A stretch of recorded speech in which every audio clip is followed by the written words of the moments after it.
दुनिया है, जीने नहीं दे सकते। आप अपनी मस्ती में जियो।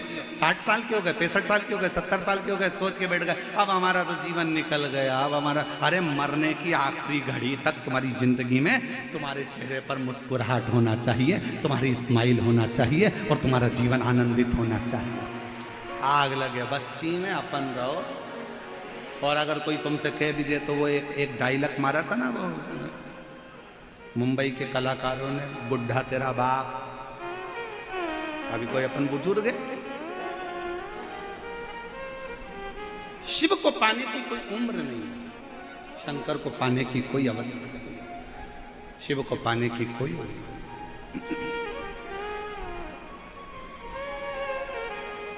और शंभु शरणे पड़ी मांगू घड़ी रे दुख काढ़ो दया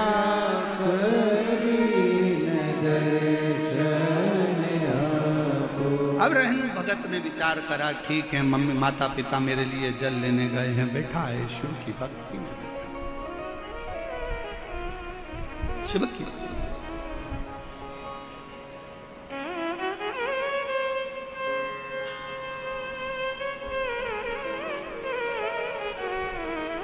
आया ये रहनु भगत के पास। नेत्र नहीं है, आंखों से दिखता नहीं, नयन नहीं है, आंखों से दिखता नहीं।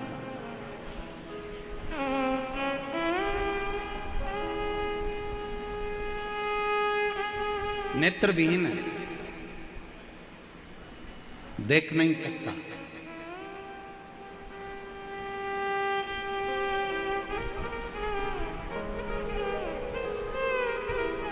और उसके पास में एक व्यक्ति आकर बैठा। क्या नाम है तुम्हारा? रहनु भगत ने कहा मैं रहनु। रहनु? हाँ ठीक है। कहाँ से आए हो? केरल प्रदेश के पास में से मेरा निवास है, वहां से हम लोग आए। अच्छा, कौन कौन आए हो? माता पिता और मैं आए।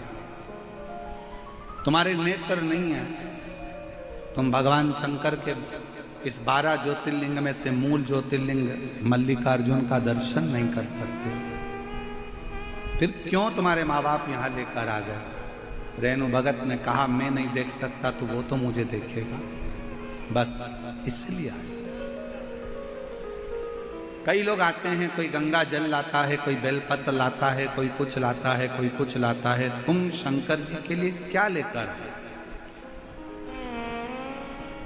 रेणु भगत ने कहा मेरे पास में देने के लिए कुछ भी नहीं, मेरा तो शरीर भी ऐसा नहीं कि मैं भगवान को दे सकूं।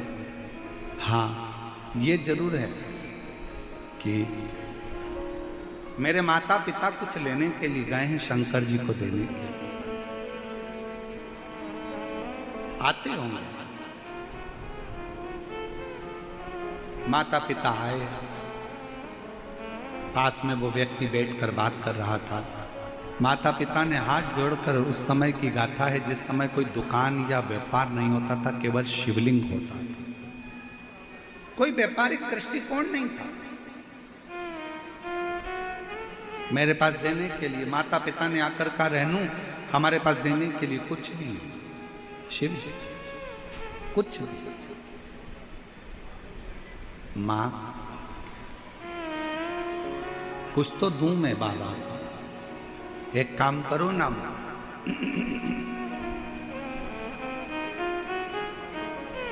आपके पास देने के लिए कुछ नहीं है और मेरी आंखें नहीं है, मुझको शिव को ही ना दे दो, शंकर पर। जगत गुरु शंकराचार्य जी की एक कथा आती है कि जगत गुरु शंकराचार्य जी अपनी माता कपड़े धोने के लिए जलाशय में गई थी और जगत गुरु शंकराचार्य जी पानी में चले गए और पानी में जाकर जगत गुरु शंकराचार्य जी ने चिल्लाना चालू करा, माँ मुझे मगर ने पकड़ लिया, छोड़ता नहीं है, छोड़ता नहीं। अब क्या करूं मैं आती हूं तुझे बचाने के लिए। शंकर कहते हैं नहीं मां तू मत आ।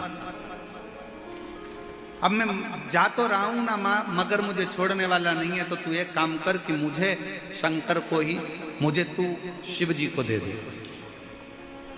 जगत गुरु शंकराचार्य जी छोटी सी अवस्था में कहते संकल्प छोड़ मां कि आज से मैं आपका बेटा नहीं, आज से मैं शंकर का बेटा, शिव का बेटा। जगत गुरु शंकराचार्य जी ने बाल्यावस्था में अपनी मां से कहा, मां ने हाथ में जल लिया, मां जल्दी से तू संकल्प छोड़ जिससे मुझे ये मगर छोड़ देगा। और मां ने हाथ में जल लेकर कह दिया, आज से मेरा बेटा शंकर का बेटा है, शिव का बेटा है। और जल छोड़ते से जगत गुरु शंकराचार्य जी बाहर निकल कर आए। 4-5 वर्ष की अवस्था थी। गुरुदेव शंकर भगवान की ओर हाथ जोड़कर मां कहने लगी, चल अपन घर चले। बेटा कहता है, मां तूने तो मुझे शंकर को दे दिया, अब कहां मैं तेरे घर जाऊंगा। कहां वो बात रहनु भगत को स्मरण में थी। जब तुम्हारे बेटे की शादी नहीं हो रही हो, तुम्हारी बेटी की शादी नहीं हो रही हो, जब तुम्हारा सब कुछ बर्बाद सा हो गया हो और कुछ भी तुम्हारा नहीं बचा हो, उस समय तुम नानी बाई के मायरे का स्मरण करना। नानी बाई के मायरे में लिखा है, नरसिंह मेहता घर से निकल गए थे, उनके पास में कुछ नहीं था। पत्नी थी, नानी बाई बेटी थी, बेटा था श्यामल दास, केवल इसके सिवाय कुछ नहीं था। बेटी, बेटा, पत्नी और नरसिंह मेहता, केवल 4 लोग थे। कहां जाते? शंकर जी के मंदिर में जाकर नरसिंह मेहता की पत्नी ने और नरसिंह जी ने कह दिया था, हम हाथ में जल लेकर कहते हैं, आज से हमारा कोई नहीं है, अब हम आपके पुत्र हैं, आपकी पुत्री हैं, आपको संभालना है, अब हमारा कोई नहीं चल रही। शिव को सेठ बनाओ, अपन नौकर बन जाओ, तुम्हारी अब तुम चला, तेरे भरोसे है मेरी तू जाने,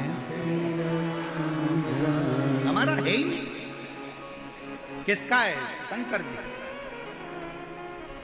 मां देने के लिए कुछ नहीं है। रहनु ने कहा कि मुझे शिव को दे दो, मुझे शिव, हमारा कुछ है ही नहीं।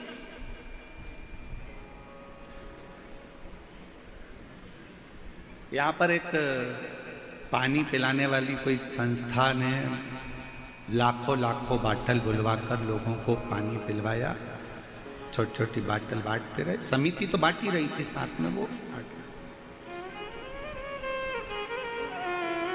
मैं अनिल संत जी हमको मिलने के लिए जब आए तो मैं अनिल संत जी को बहुत धन्यवाद दूंगा इस चीज के लिए। अनिल संत जी ने एक बात कही, गुरुदेव हमने कहा कि जयपुर के लोग शिव भक्तों को पानी वगैरह पिला रहे हैं, तो अनिल संत जी ने जो शब्द कहा, मैं अनिल संत जी को इसके लिए धन्यवाद देता। अनिल संत जी बोले कि गुरुदेव हमारा जयपुर का एक एक बच्चा और हमारे जयपुर का एक एक व्यापारी और हमारे जयपुर का चाहे छोटा व्यक्ति हो बड़ा व्यक्ति हो, जिससे जितनी सेवा बन, व्यक्ति सेवा में लगा है, हर व्यक्ति।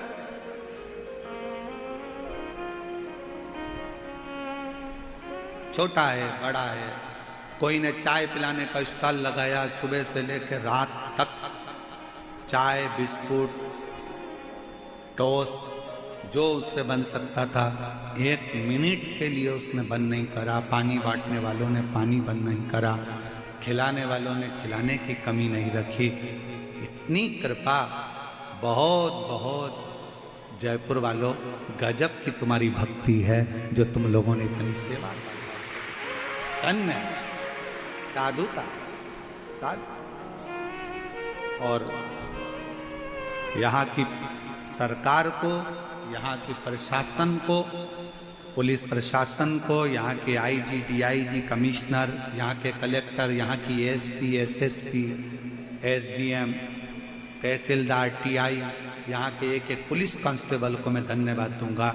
पूरी रात जाग कर आप लोगों ने ऐसी सेवा करी है कि भक्तों को संभालना और उसकी व्यवस्था साधुता समिति कर रही है। समिति के साथ आपका जो श्रेय वो सेवा का प्रकल्प करो। मां मुझे दे दो तुम दान, मुझे। मां कहती ऐसे कोई होता है कि अपने बेटे को मैं दे दूं, तेरी आंखों से दिखता नहीं, कौन तुझे संभालेगा, कौन तुझे साधेगा, कौन संभालेगा। मैं रहनू भगत आंखों में आनंद का जल भर कर कहता है, मां तुम ये कहती हो कि मुझे कौन संभालेगा, अगर मुझे जन्म देते समय तू कहीं चली जाती, मर जाती या पिता चले जाता तो क्या मैं पृथ्वी पर रहता नहीं, क्या मुझे कोई संभालता नहीं। ये हमारा ब्रह्म है, हम बहुत ब्रह्म में जीते हैं। कई माताएं कह देती है जिस दिन मैं मर जाऊंगी तो आटे दाल का भाव मालूम पड़ जाएगा, तो कह दो अपनी सास से मर जा। हम भी तो देखें आटे दाल का भाव कैसे मालूम पड़ता। ये बात कहना बंद कर दो कि मैं हूं तो घर चल रहा है, मैं चला रहा हूं तो काम हो रहा है, मैं नहीं होता तो कथा नहीं होती, मैं नहीं करवाता तो ये कथा कौन करवाता, मैं नहीं होता तो फैक्ट्री कौन चलाता, मैं नहीं होता तो दुकान नहीं चलती, मैं नहीं होता तो घर का काम नहीं होता, मैं नहीं होती तो इतने मेहमानों का खाना नहीं बनता। फालतू की बात है, करते हो भूल कौन करेगा। मैं इस चीज के लिए अनिल संत जी को बहुत धन्यवाद देता हूं कि आपकी बुद्धि में, आपके विवेक में ये बात आई कि ये कोई नहीं कर रहा है, यहां तो सब पूरा जयपुर वासी सब मिलकर कर रहा है। और ये कथा किसी एक की नहीं, ये कथा स्वयं ही सरगोरा कथा पूरे जयपुर वालों की कथा है, जिसको जयपुर वालों सब ने हमारी सामर्थ्यता। एक पत्र है, अच्छा है।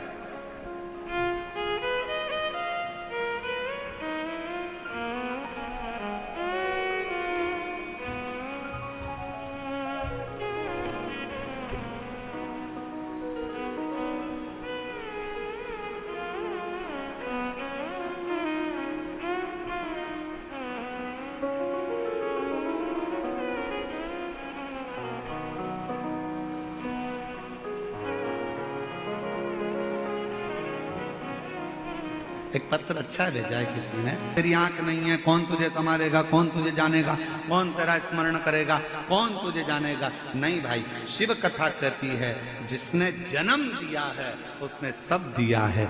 जन्म से पहले माँ के स्तनों में दूध देता है कि तू खा नहीं सकता, तेरा पेट भर दिया जाएगा। ऊपर से तू कमाकर धन लेकर नहीं आता, नीचे तेरे माँ बाप तुझे धन देते हैं, घर देते हैं, पाल पोस कर बड़ा करते हैं, उन्नति करते हैं। सब कुछ तेरे जन्म से पहले माँ के गर्भ में जब आया, तेरी संपूर्ण व्यवस्था देवाधिदेव महादेव ने कर दी और चिंता करने की जरूरत नहीं है। जन्म भी वही निभाता है और मरण भी वही निभाता है। तू उसके आश्रित,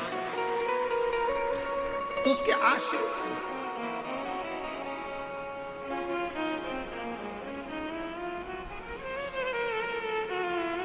क्या नहीं देता सर्वस्व। ऐसा दुनिया का कौन सा ठाट है जो मेरा महादेव नहीं दे सकता? क्या नहीं देता? सर्वस्व।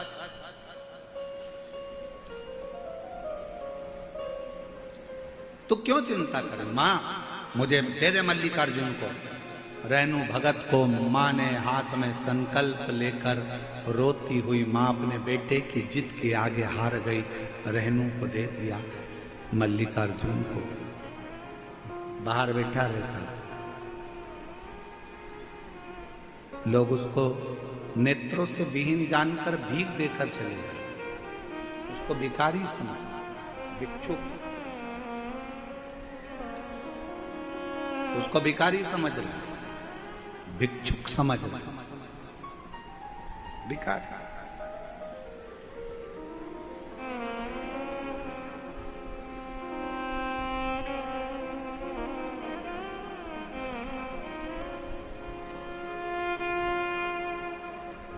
अब एक बात बताओ, बहुत अच्छे से बोलिएगा जरा जयपुर वालों। किसी का बेटा बाहर रोड पर बैठकर भीख मांगे अच्छा लगेगा? जम के तो बोलो नहीं। माँ ने रेणु को किसको दिया? जम के बोलो शंकर भगवान को, मल्लिकार्जुन को। रेणु किसका बेटा हो गया? शिव का। बुरा किसको लगेगा?